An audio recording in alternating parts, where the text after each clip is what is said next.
Imagine your entire town being burned down just because of the color of your skin. That's what reportedly happened in Palm Beach County in the 1900s. Yeah, this is Black History Month. We're taking a look at this chapter in our local history that most have never heard and the folklore that surrounds it. Here's our Denise Sawyer with that story.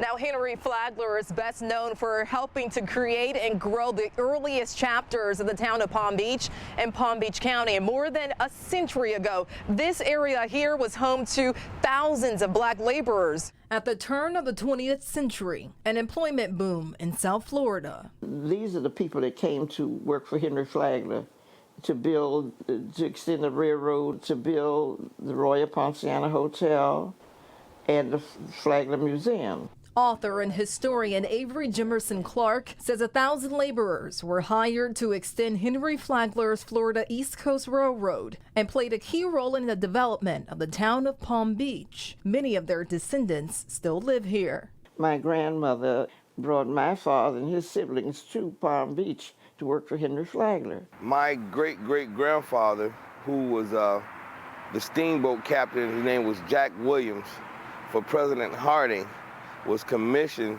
to bring Henry Flagler down here from up north.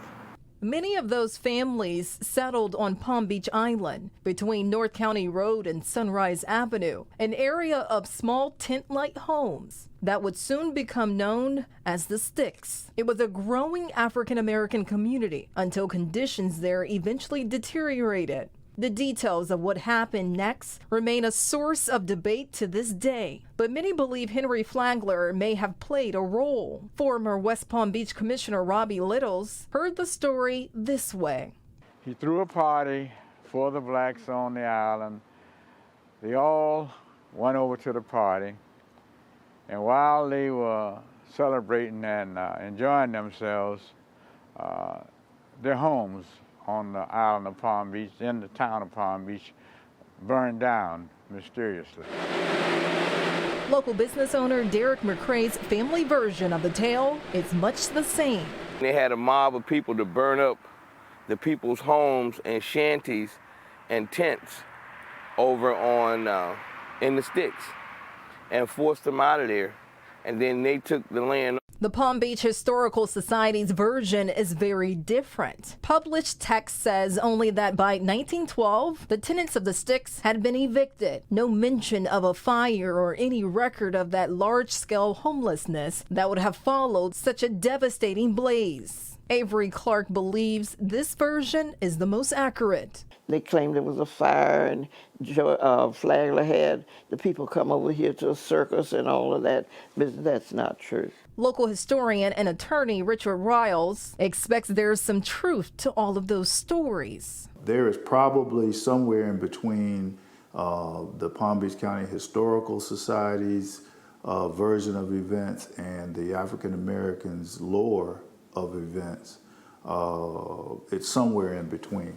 Regardless of how it happened, many of those displaced residents of the STYX moved to West Palm Beach, including an area which became known as Pleasant City, now considered the first upscale black subdivision in South Florida, with many residents from educated backgrounds. It was very thriving. A lot of industries were coming here. There were a lot of jobs that people were doing. So it was really a great time. And it was a good time to have a black physician in Palm Beach County. Decades later, urban sprawl and the introduction of low-income housing would eventually drive many of those original families away, taking their businesses with them.